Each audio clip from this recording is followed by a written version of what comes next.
Hi, we are live with Life Action Roleplay with, Cynthia Marie, Ryan Omega, and I'm Kai Norman. Oh, damn it. And we have a special guest who can introduce himself now.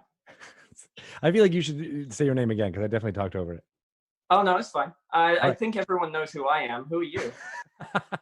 That's probably true. All right, I'm Greg Tito. Hi, everybody. Good to see you. Hey, Greg. Hi, Greg.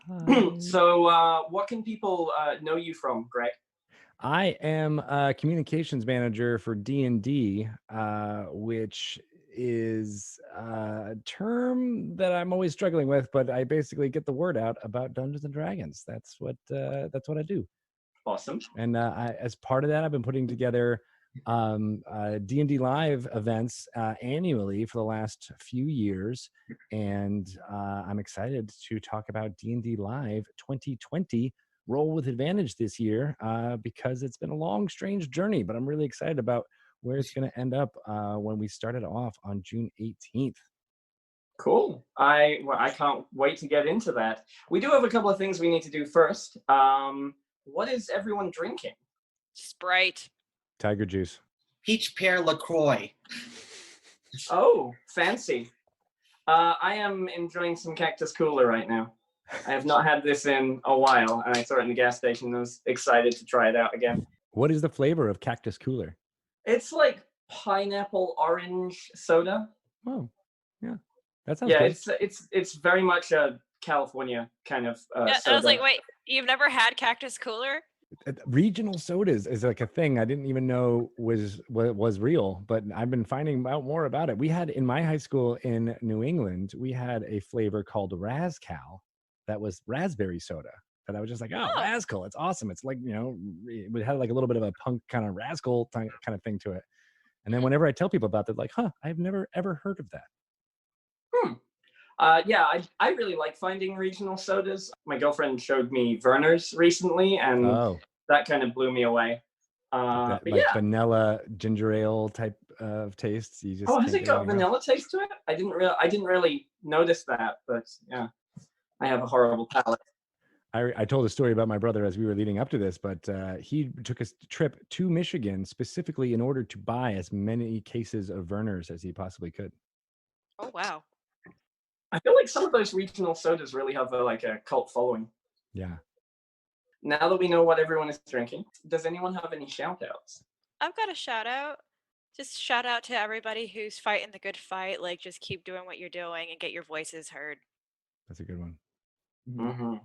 My shout out would probably be the same at this point. Like I feel weird just writing on Sin's shout out, but it really is true. A lot of people have been fighting the good fight, but also to a shout out to the people who are taking this time to be mindful and learn about their actions, internalize it, and strive to do better.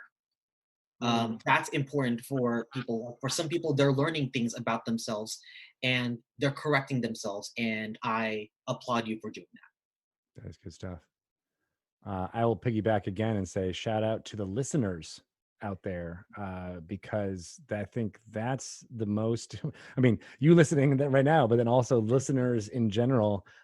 It makes for a lot better role play when you're listening and not trying to talk over people or waiting to speak. But especially with what's happening in the world and the protests and people speaking their mind, lift up those voices, but then also just listen and hear and internalize what's being said for something actionable that you can do in your sphere. Perfect. Yeah.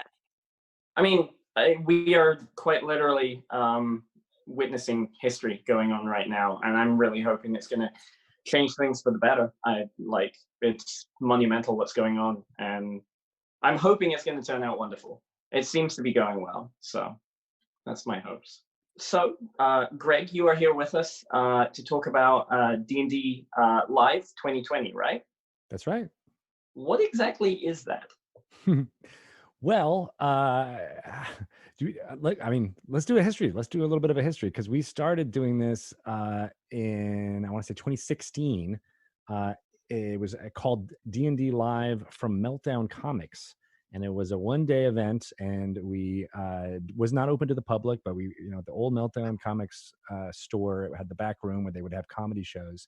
And we were inspired by that to have this kind of cultural moment, to have people talking about D&D. And at that time, you got to remember, D&D was not at the apex of its rise right now. It was still kind of getting up steam as D&D 5th edition was being adopted by more and more people. And so being in that moment was super great, and it was not the event that I had designed, and it didn't necessarily execute on all the levels that I wanted it to. And we tried again with Stream of Annihilation in Seattle, and that tipped off everything about what was going on with the Tomb of Annihilation story, brought more people from the community together in one place, because by that time, that was 2017, there was a lot more streaming of Dungeons and Dragons happening. It was already happening in 2016, but it was growing even more into its own type of role play that was being done in a more performative way, as streaming on Twitch and other platforms kind of was growing at that time. So many of these folks had never actually met. Many of, if there was people who had done something in Seattle or in LA or in other parts of the world. At that time, we brought in the Dragon Friends from Australia. They had never met each other face to face. And so it was almost like this mini convention of bringing people who were in the same space together for the first time, and it forged a lot of bonds there. And then next year we did it in LA, and that was the Stream of Many Eyes. Stream of Many Eyes. Sorry. Yes. Which elevated even more. We had sets. We built out the entire, or as much as we could, of a city block of the fantastical city of Waterdeep in the Forgotten Realms. We had a yawning portal bar that had actual mugs and alcohol that could be served, as well as a fair for people to interact with some brands and stuff that were doing something really exciting as in-world shops on the streets of Waterdeep. We also tried to do a live action streaming on its feet D&D session, which was unique at the time, and kudos to everybody that was involved with that, because it really did elevate and change. We never done, to my knowledge, nothing like that had ever been done with Dungeons and Dragons, and so we were excited about bringing that to life, as well as having more of the community brought together for these streaming things. And then last year we did D&D Live. We called it that again, 2019, The Descent. We were talking about Baldur's Gate, Descent into Avernus. We brought in even more cosplayers and people who can embody parts of the D&D fantasy IP and bring it to life in hell, in the 9 hells, the first layer of which was Avernus. And so we had people with extremely monstrous and interesting costumes, as well as we had D&D play by the attendees who could buy tickets and come, so the public could come and witness this. And we're able to play Dungeons and Dragons as part of the event for the first time for one of these events. So we were planning something similar for 2020. We were going to be in a new location physically in Southern California as well. And I'd worked with Ryan on trying to figure out a way to improve and create something new and exciting again for the live action role playing portion of that, to have when you would enter this space, have so many gaming elements happen to you and with you around you, that you would feel immersed in this world while you were there. That was our goal, is that when you were inside that building, you would feel as if you were in the Forgotten Realms, and you could interact with people and have tons of fun adventures, whether through live action role playing or doing fetch quests or anything that you think that would engage with people, as well as playing D&D Adventurers League. As we were planning that, a global pandemic occurred. You may have heard about this. I don't know if anybody's been away for 3 months and not heard about this. And so we had to pivot and spent a lot of time trying to figure out what exactly a new event that could be done online could be like. And that's where we got to D&D Live 2020, and being able to have some of the elements that we've had in previous events come to life through webcams and cosplay and performance coming together in a different format. But we're hoping to preserve a lot of those roots that I just went through. I mean, you guys have been consistently kind of pushing the boundaries and making new events and kind of trying to show people different sides of the fun that can be had with Dungeons and Dragons and bringing it to life. What are some of your goals for this one in particular, like this event in particular, with how you're having to handle things a bit differently? Well, we ended up having like three major pillars for this event. One was that we wanted the community to come together, not just through cameras and screens, but to support a good cause. We really thought that galvanizing the community around something like the charity Red Nose Day was going to be important, because so much of what happens within the D&D community is about giving and lifting up voices that don't necessarily get to be heard all the time. And so we have a couple initiatives about raising money for Red Nose Day throughout the event. A couple of them are live right now, including a t-shirt that was designed by Hemi Tanji that you can purchase right now. All of the proceeds of which will go towards Red Nose Day, as well as an adventure that's up on the Dungeon Masters Guild called Return to the Glory, that you can download now. The proceeds of that will go in support of that charity.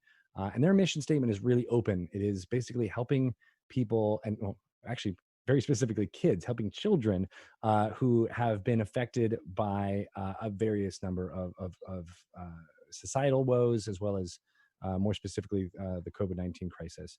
And so that was like really kind of important, and having that, getting everyone together to feel like they were doing something beyond just playing an amazing game.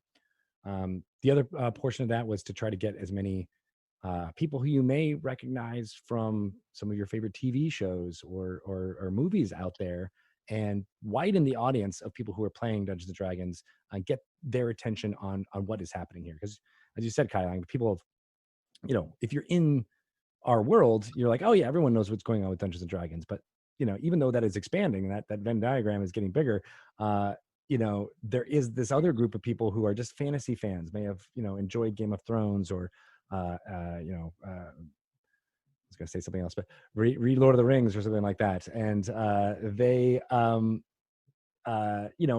might have been interested in trying Dungeons and Dragons. We've heard this from families, especially too, parents and with young children who are like, what can my kids do that's creative and feels like they're interacting with people? And so we wanted to spread that out by getting, again, folks that you may not associate with Dungeons and Dragons playing together for the first time, and exercising their performance skills in an improv way, as playing rangers and fighters and paladins and things and all that.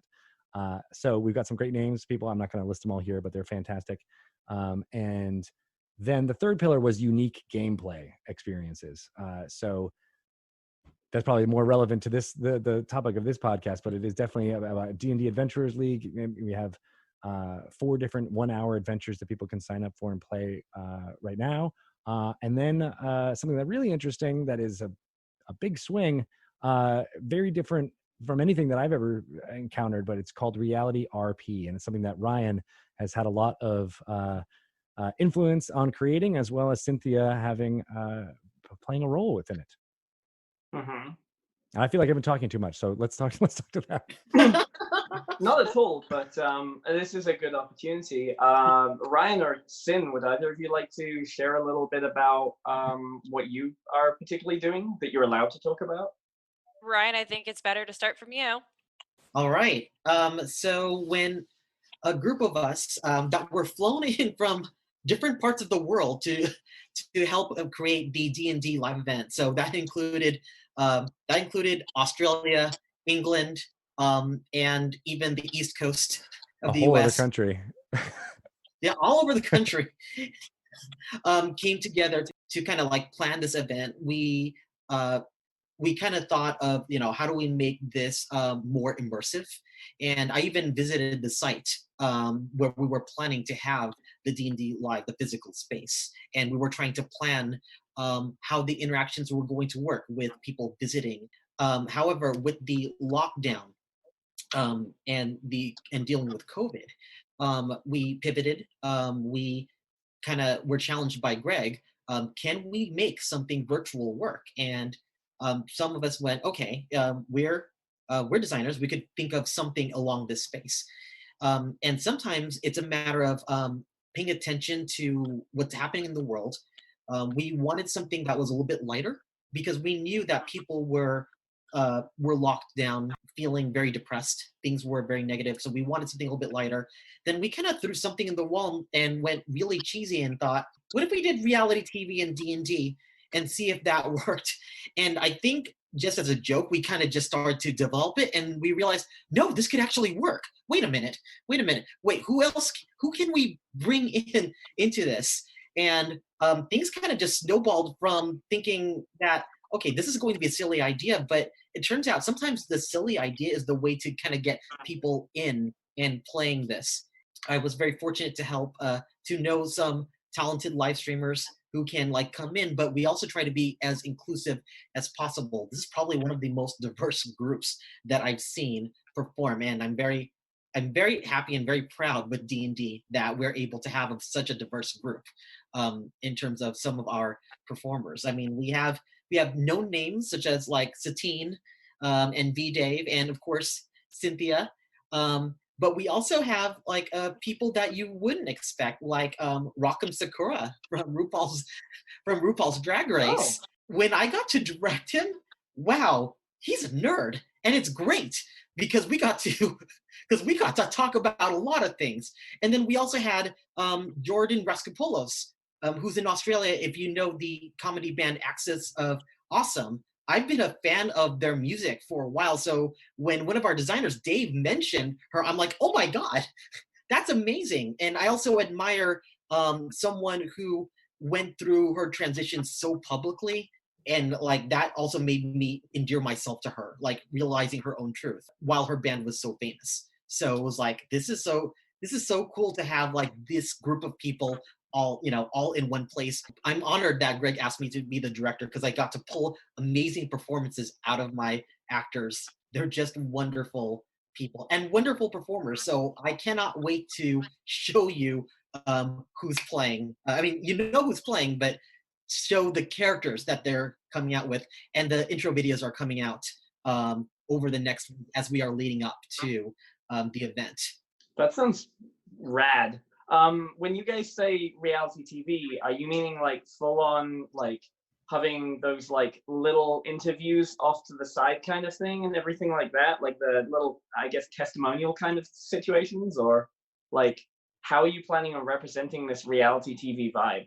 So a little bit of it is going to be going through Instagram and as a new platform for D&D. But so what we're trying to do is allow a space where people can actually influence what the different characters are doing. So it's not like you're just watching these actors just accuse each other of things. The neat part about all of this interaction is that the gameplay within D&D Live, you can find things within the maps, within the stories, within the adventures that actually point to the guilt or non-guilt of some of the characters that are playing. You can actually take some of that information, contact some of our players if you want to side with them, and give them information to start accusing other people. I know we got some bias here, and I'm totally okay with that. This sounds super awesome. Sin, are you allowed to talk about your character a little bit? Are you allowed to share some information here?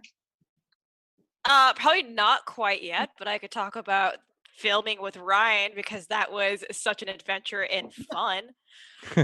Right before I shot my video with Ryan, I was actually on one of Ivan's shows, and I was done up in a complete lion like makeup. So I texted Ryan. I was like, it's gonna be a second. I gotta like take off a whole face and put like a whole other one on. So when I finally sat down in front of the laptop, I was like, Ryan, I haven't even done a set. Like, I don't know what I'm doing right now. And he was like, calm down. It's okay. You'll be fine. Like, Ryan is an incredible director. I'm not sure if you knew this, Greg Tito, but Ryan is an incredible director. Just in case you wanted to hire him. Nice. He's a great director. Yeah.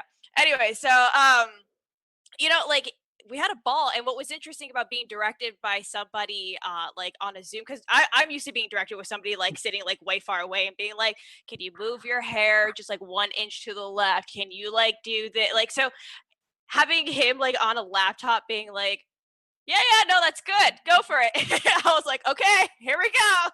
I think how many takes we did, like 3?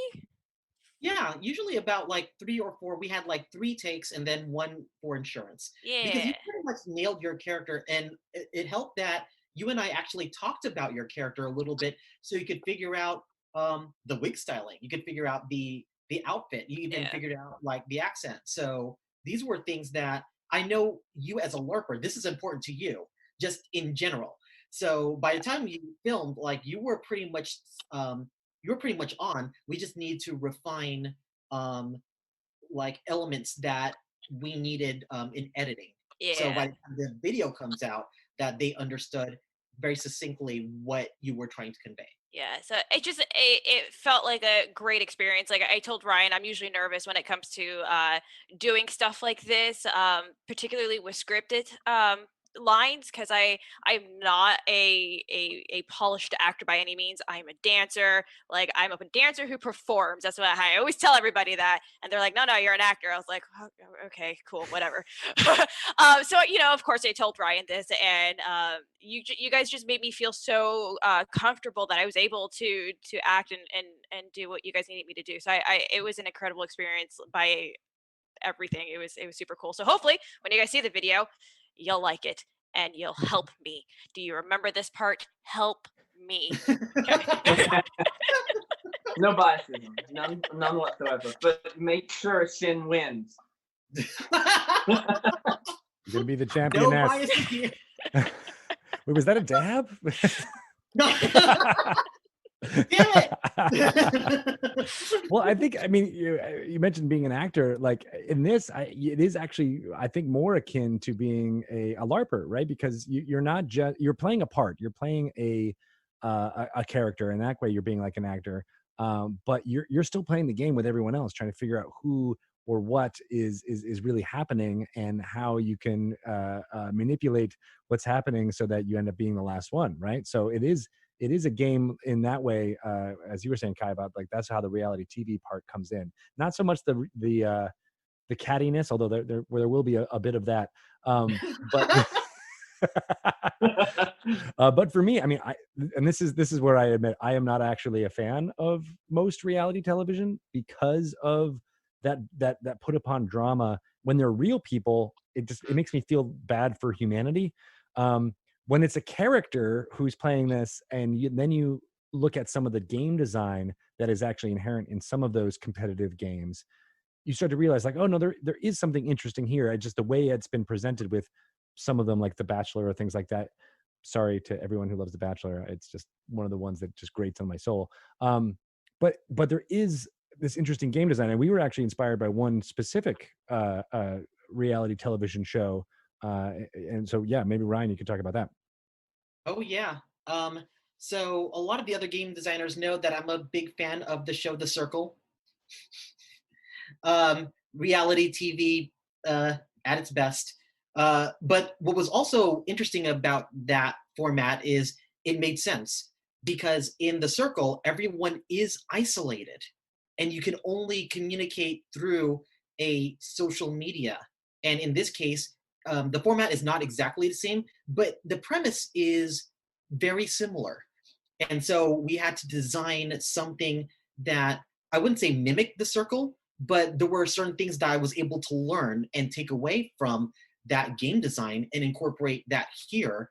And then it's compounded by trying to figure out how to get the audience out there to also be able to influence things with the players.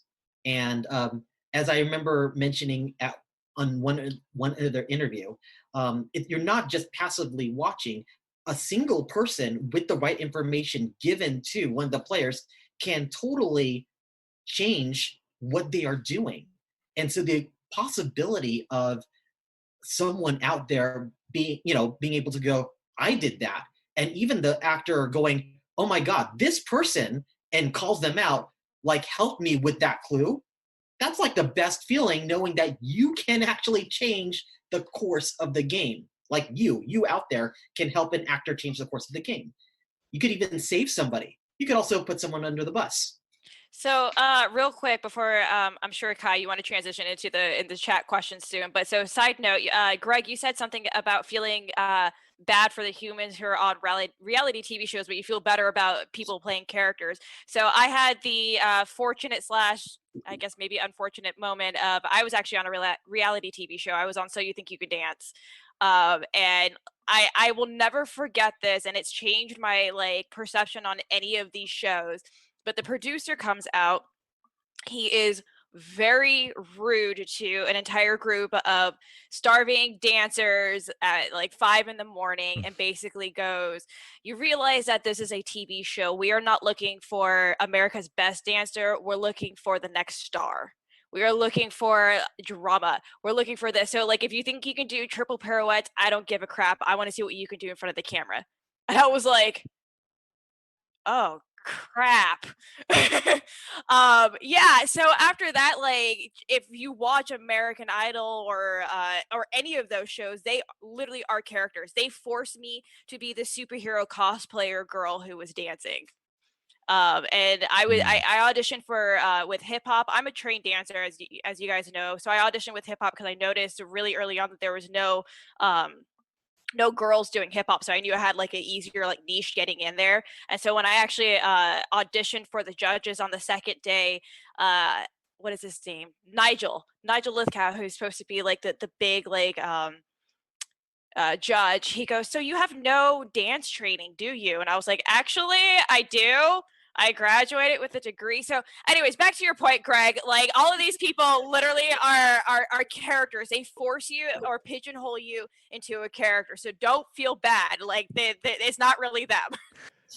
I mean, but the thing that bothers me about that is they're so false about it. Like if they were like, hey, these are the caricatures that we're presenting, I feel like for some reason the honesty of that would make me dislike it less. Yeah. But because it is presented as like, no, these are the way they really are, then you're like, but okay, and that feels just not right. So I'm sad that is true. And So You Think You Can Dance, because that is one of the few reality shows that I do watch, because the performances themselves, I don't like any of the other parts.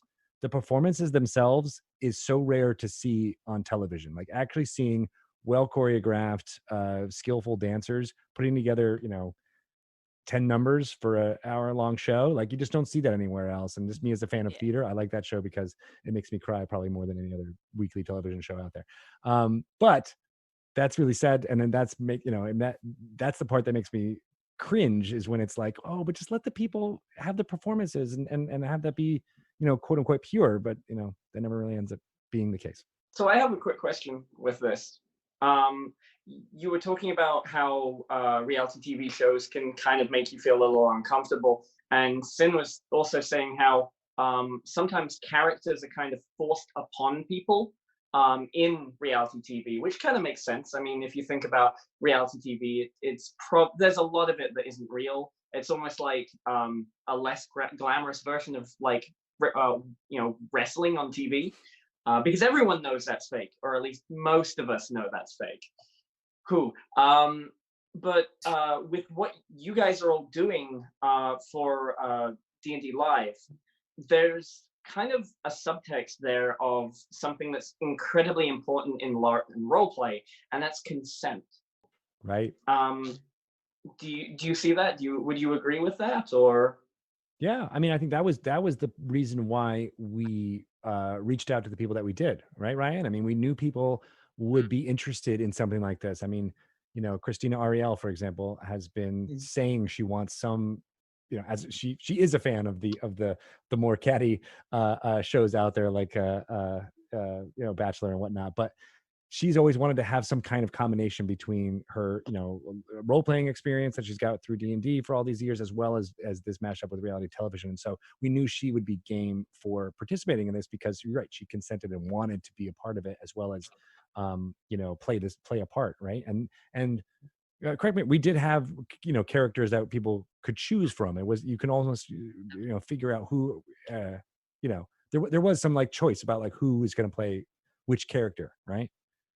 Actually, in this particular case, because the structure of the game was so tight, and also we were actually using canon characters, we were giving them very predetermined characters because in a case with too much choice, it would have been difficult. However, the very first intro meeting that I had, one of the first things I introduced was the concept of lines and veils, especially to people who were not familiar with this. So for the audience, lines and veils are things that we are not going to address at all. This will never come up in gameplay. And if this somehow comes up in gameplay, we start fading to black. Luckily, in a case like this, we generally aren't going to touch upon those things because as much as we are dealing with fantasy throwing people under the wagon, there are just certain things that we can't, like a lot of those things will never be addressed. However, one of the things I did address is, well, and this sounds funny, but it's kind of true.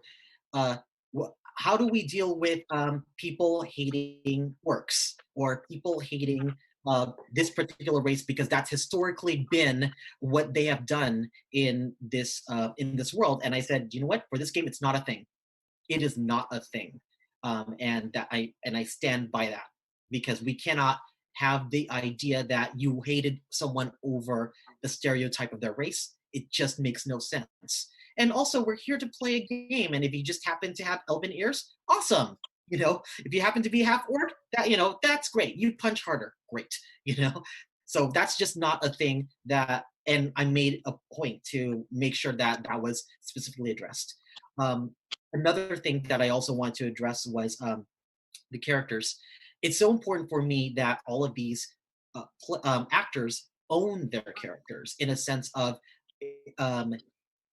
this is your voice being developed through the character that we are giving you. So even when I directed everybody, I didn't give them a script of these are the things you're going to say. I gave them bullet points. This is your name in town. How do you feel about this situation? Then there are a few other things, and then ask for help. So this way they could put it into their own words, and they could put their own emotions and their own background into these characters. They may be a canon character that you will find in the supplement, but they will be able to demonstrate with the voice that they're comfortable with, and their personality is still their own. So when you actually interact with them through the various platforms, that those actors are committed to their performers because they had a hand in creating it. That's good. I mean, when it comes to LARPing, the best characters that you can play are the ones that you add your own kind of details and connections to. Hell, we've even had whole episodes about how to create those connections. So we have 20 minutes-ish left, roughly. So I would love to get through some of our viewers' questions, if that's okay with you guys. Sure. I think some of them are actually pretty pertinent too. So the first one, which is asked by Alfred Hopkins, is what was the toughest struggle setting up this particular event or these events in general? That's definitely more of a Greg question there, I think. Yeah. Geez. Well, I'll talk a little bit historically. For me, the greatest struggle is convincing people of the vision, which is, explaining them now, it feels like, oh yeah, once you're there, you kind of realize what was happening. But I think especially with the Stream of Many Eyes, I don't think anybody really understood what I was trying to bring all together with these different parts of a set, with lights, with live streaming, with role play, with these groups, until they opened the doors and they walked on the set, and they were like, oh crap, we're here, and this is the city of Waterdeep. Like, this is trying to get that represented in life.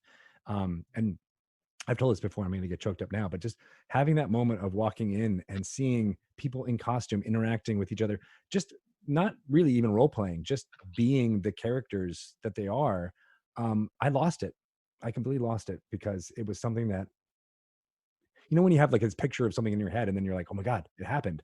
And it was amazing. And so having the confidence to continue to say over and over again what the vision was, and then, you know, push when I could and compromise when I needed to get it to occur was the hardest part. And it still is the hardest part, honestly, about this event to a certain extent, because there is, you know, you could say that there were, you know, what we're trying to do. These are marketing events. These are supposed to get people to interested in buying D&D books, right? And there are people who could be like, what did building a set like that, how did that sell more books? And I don't really necessarily have a good answer for that. I don't know. I just thought it would be cool, and I thought people would enjoy it. And then by that like feeling of like, oh my gosh, D&D is doing this amazing cool thing, then that would be inspire them to join the community and be a part of it. So I'm still struggling with that. And honestly, with this event, we were, as Ryan was saying, we were trying to get into going into it. Oh, sorry. What's up, Sen? No, I was going to comment. I think I can help you answer that, because I was a consumer of D&D after having gone through the whole Waterdeep experience.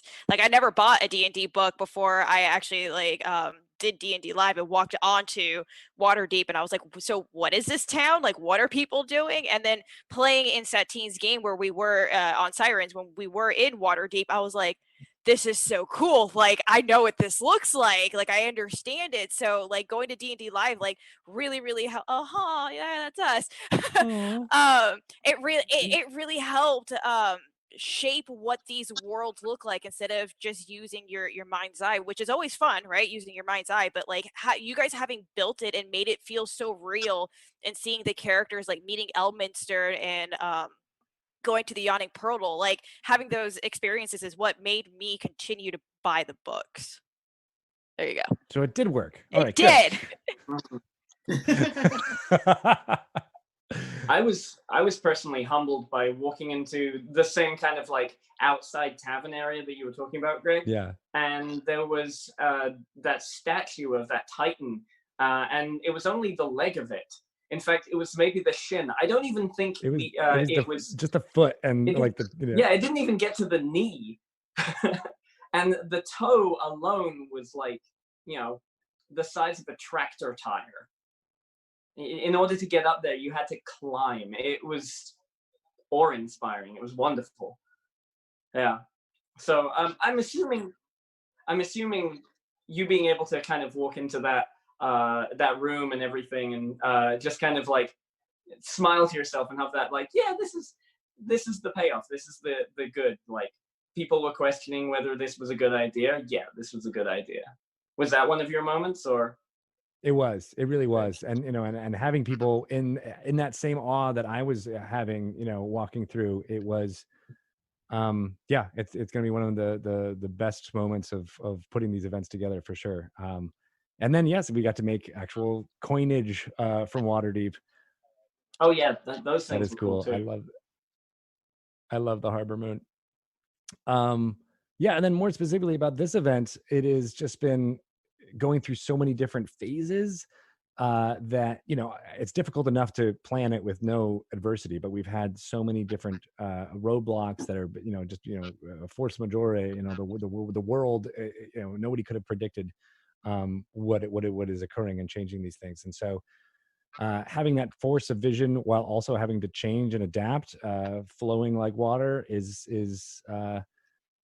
been a real challenge. And I'm hoping that what we've been putting together, and Ryan has, and the rest of the narrative designer team has been doing amazing work making what we talked about, you know, back in February in Renton, you know, really kind of come to life. And so I'm you know, as nervous, if not more so, for this event than I was for Waterdeep and the Descent. And so I'm hoping that we are able to you know, present something that feels authentic to the D&D community, but then also present something that's heightened and different, and you know, can get people inspired to join the community like Sin did. Awesome.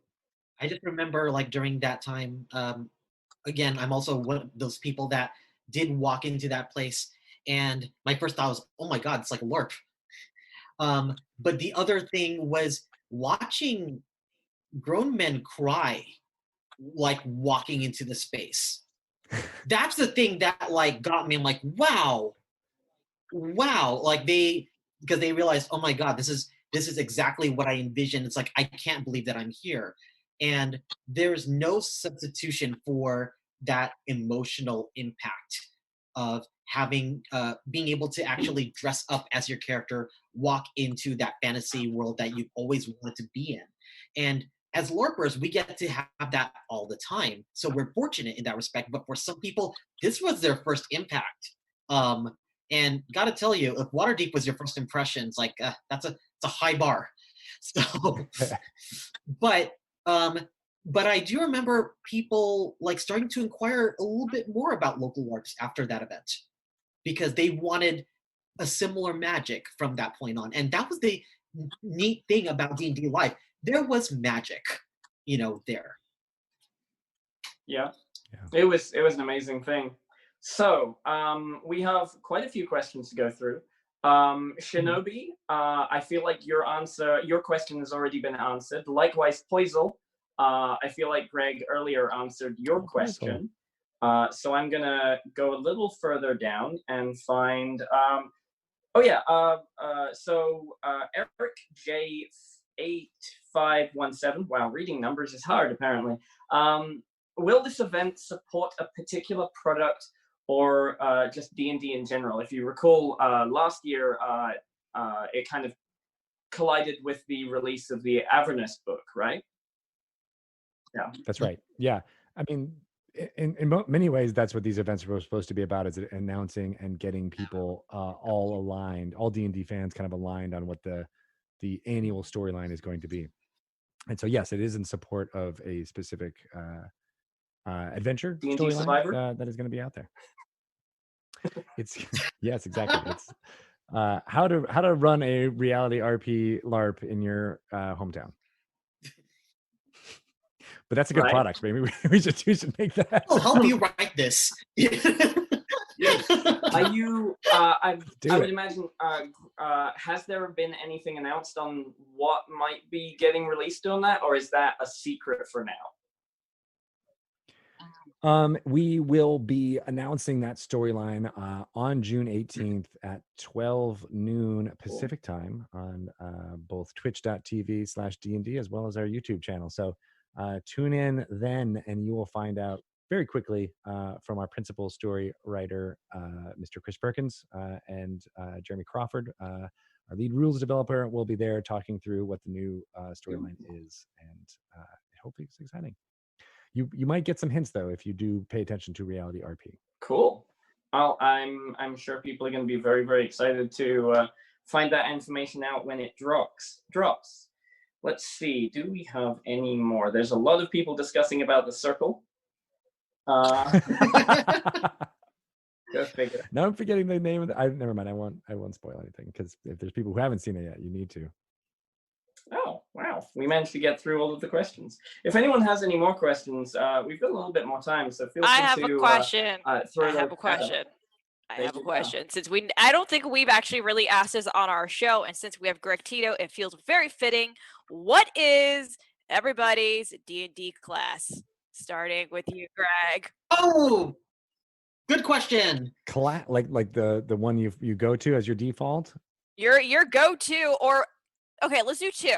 Your go-to, your default, and what you think you are in real life. Oh, well, I, as a fan of Lord of the Rings and the Dragonlance novels, the main characters, well, not the main, but the characters that I latched onto in those were Tanis, Half-Elven, and Aragorn. And so Rangers. A half-elf ranger is pretty much my jam. In fact, the character that I played probably for the longest amount of time, it was a half-elf ranger in 3.5 era, where I played for like a 3-year Age of Worms campaign from like level 1 to like level 22. I think we ended up at the end. And so that character class combination will be my in my soul for a long time. Now, as far as who I actually am, I don't know if I want to say a race and class, but I've been saying this a lot on social media with what's happening, and I'm going to say an alignment.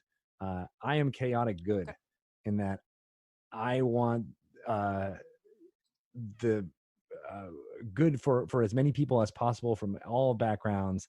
And I am okay with chaos to get to that point. And necessarily having laws that do things are great, but not all laws are just. And I'm okay with bending or breaking them in order to arrive at a better place. And I've realized in discourse, not everyone agrees with me on that point, but I think it's something that's really important to kind of recognize in myself right now.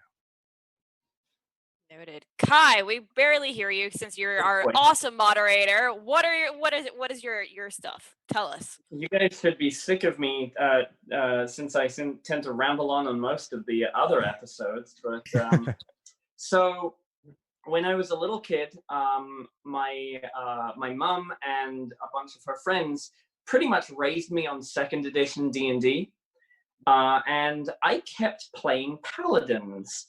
I don't know if I was an especially lawful good kind of kid, but I loved the idea of that quintessential knight that goes off on quests and does those kinds of things. And I know for a fact that was inspired by an animated movie that I recommend everyone watch. The movie is called Flight of Dragons. You recognize it, Greg? I love that movie, and no one ever knows it when I mention it. So I will post the link in chat, but I recommend if you're listening to this at another time or whatever, Google Flight of Dragons, and you can pretty much type in Knight Death or Knight Dies, but the actual name of the video is Flight of Dragons: Death of Sir Oren Neville Smythe. It's like a minute-long quote from the movie. And it's just such an incredible moment of just pure, like, knightly badassdom. And I love it so much. And that has always been, like, if I want to play some kind of noble knight character, that's always been, like, the inspiration. That said, I am way more into warlocks now. So as a kid, I was into paladins. And now I'm more into the idea of, like, I guess what I really like about warlocks is the potential for really cool story with it. You're not a normal, well-adjusted person with a good life if you're a warlock. You had to have made some really bad decisions where you got to that bad place in your life where maybe making a deal with some kind of cosmic entity or other planet or creature for power is my best bet. Like, that's not a normal, well-adjusted thing to do. It's a risky business. And I think that in terms of all of the classes of D&D, that is one of, like, warlocks have the best instant prompt for creating a really cool story behind why is a warlock a warlock. Like, a wizard can just, study in a magical college or something like that and just get, stick their nose in books for most of their life. But I think that a warlock is just something way different, way more unique, and has that edge of, like, risky darkness. I like it. I like that. I like that concept a lot. There's a lot of fun to be had with it. Right on. Ryan? So my go-tos are wizards. Usually because I like versatility of being able to do a lot of things, either be a glass cannon or do other things that a party. Partially, I'm a little partial to sorcerers right now as a result of total party kills and playing a beholder sorcerer because he's a lot of fun. Me as a person, I feel like I am a cleric. I usually try to do healing of people, whether that's mentally, spiritually, a lot of that. But most people have actually said, you are a bard. And I thought that's a really interesting dichotomy because I never saw myself as a bard until the last couple of years. Like, okay, I'm a bard cleric. Got it. Bards can heal too. Yeah, bards can heal too. Yep, sure can. Sin, what about you? Okay, well, I mean, everybody heard that I just barely started D&D about 3 years ago, so I don't have the epic tales that, like, Kai has. But in playing tabletop games, I tend to gravitate towards the fighty type. So the one that's near and dear to my heart is a Genasi Bard College of Swords. It is evident. But much like Kai, where like you talked about your favorite childhood movie, my favorite childhood movie growing up is a little movie called Warriors of Virtue. If you haven't seen it, it's totally awesome. It's in the vein of Teenage Mutant Ninja Turtles, except for they're kangaroos instead of turtles. Oh, that rings a bell. Yeah, Doug Jones. That Oh, does I ring a know bell that now. one. Aha! Yeah, so my favorite character specifically, his name is Yi, right? Let me remember that. Yeah, Yi. And his element was metal, and he fought with a hoop. So I don't know if you guys have ever heard me talk about my characters that fight with a hoop sometimes that have a sword around it. But it was inspired by him and Tira from Soul Calibur, but we'll talk about that later. But I guess as a person in real life, I think I am a bard artificer, just because of what I actually do in real life that we don't talk about. Cynthia has an office job. That's all you need to know. So I think in real life, I'm probably closer to a bard artificer. Although I really wish that I was a monk and like was totally zen in life, but I'm not. Which leads me to, I have no idea what my alignment would be. I feel like I get it wrong every time. Every time I like think that I'm something, my sister's like, no. So I can't answer the alignment question yet, I guess. I don't know. I'm not making fun of the movie, but if I recall correctly, I seem to remember a lot of people in the movie would mispronounce the word that's spelled T-A-O. Oh, yes. Because it's not Tao, Yeah. it's meant to be pronounced Dao, Dao, isn't it? Or something like that? Yeah. Yeah, and everyone in the movie is just like Tao, Tao, Tao, Tao, Tao. Yeah, no, it's completely wrong, like on all levels, but I just love the kangaroos, and the fighting was just so awesome. So like to like fathom like being able to fight in a suit like that, like, is incredible. Oh, I love fight movies. I always wondered if the Tank Girl Rippers and the Warriors of Virtue were made by the same special effects studio, because they are remarkably similar. Yeah. Think about Now that. I want to geek out more about Flight of Dragons with you. Oh man, yeah, please. Sometime I'd love to talk about that. Honestly, I've been thinking of trying to start like some kind of watch party where a bunch of my friends and I can like watch it online, because there's a lot of people who don't know about it, and it just like it warms my heart. For those who don't know, it's got James Earl Jones as the big baddie villain, and he has such I had forgotten the Paladin death, so good. Because all I remember is the James Earl Jones death scene at the end. Of course, I'm totally spoiling it, but so like, you know, he's throwing out these magical things that's trying to be like, oh, magic is okay, and John Ritter is in it as well, and he's throwing out these science terms, and he's like, it's so good. And you're right, the vocal performance that James Earl Jones does, he's amazing in all the things, but that one in particular, even as a kid, I remember watching when I was like 8 or 9 and being like, wow, he's doing a really good job in acting. Yeah, I think for that movie in particular, I swear I'm gonna stop geeking out about it in a second.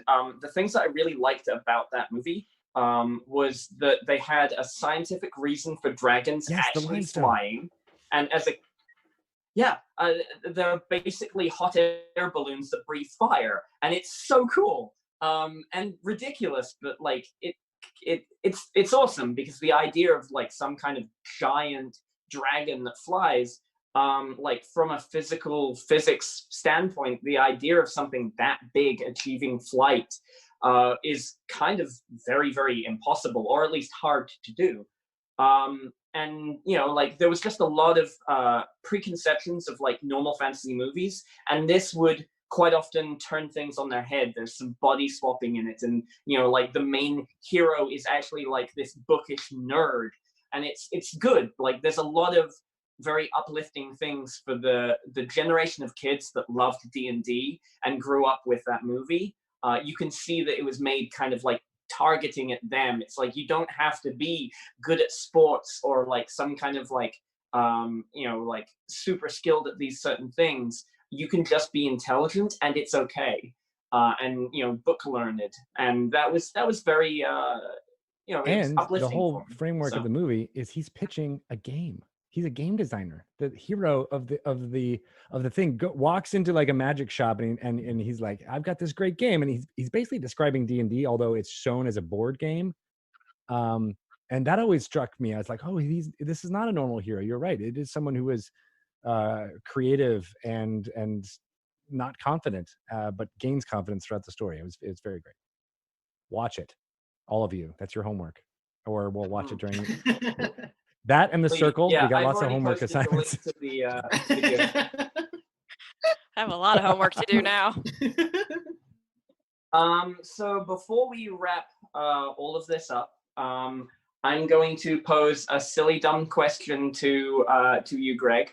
And it's okay if you can't answer it, but I think you might be able to. Do you know what THAC0 stands for? Yeah, to hit armor class 0. Woo!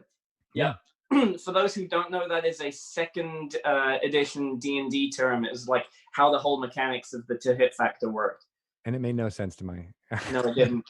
You had to look it all up on a grid with a table, and there was just this weird idea that like negative numbers are better. Yeah. And also, even like the pickpocketing skills and stuff, as a level 1 thief, you had a 5% chance to pickpocket anything. It was just a flat ability. It was not based against like difficulties or anything. It's just every time you tried, you had a 5% chance of succeeding. So no one ever tried that stuff until they were way higher. It was, I'm so glad that Third Ed fixed a lot of things. But does anyone have anything else they'd like to say before we close and wrap this up?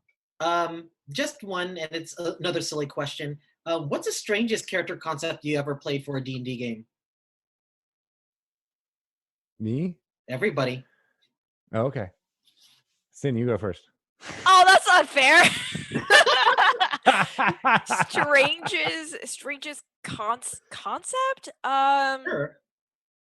I don't do strange. Oh, I did a Dragonborn. That's not strange though. Dragonborn Paladin. That's like just kind of standard there. Yeah, no, I don't have a strange one. That's probably like my hardest one because it was like very like not me at all. Well, I'll say 2 things. One is one of the fun things I do on the Dragon Talk podcast is a random character generator, which is a short segment I do with Kate Welch, and we press the D&D Beyond random character, and we get a character, and we make up the weirdest backstories based on whatever numbers, whatever feats, whatever backgrounds, just is randomly picked, and we end up weaving a story and having a really well put together, in our minds, a well put together character that someone could use as an NPC or use it as a character concept. And some of those have been really off the wall. But my favorite one in the last few years that I've wanted to play, and I played a little bit in an Avernus campaign, is a dual wielding wand bard who is a mashup of David Bowie from The Labyrinth, David Lee Roth, and glam, all kinds of glam 70s rock, and he uses his wands at Dumbledore in the movies where he uses his wand as an amplifying device. That's what he uses as a Bob Barker microphone when he's singing, and he's a bard, so he's doing all illusion magic for the hypnotic sprays in the background, and has like a whole shtick going when he is performing. Nice. Terran Zay was his name. Hi. Huh? Me? Yeah. Oh god. Weird characters that I've played. I feel like the one that I the most like weird, awkward character I've played was I think I had like a wizard or a sorcerer, I don't remember which, who had an incredibly low constitution score, and I justified it as like the character was just basically really, really rotund, like he never took care of himself, he would always overeat and things like that. And because of that, he never ran in the entire game. I as quickly as possible developed spells to allow him to like move quickly through magic or teleport, because he just didn't want to run. That's awesome. And I'm pretty sure that the character ended up dying and then having to get resurrected because I refused to actually take a run action with him. Sticking to your character concept there. Yeah, he was just a very big dude, and he was also just very noble and very set in his ways. And he was like just very snobby, and yeah. Ryan, what about you? Since you asked the question. Mm-hmm. I mean, like, my Beholder Sorcerer is pretty weird.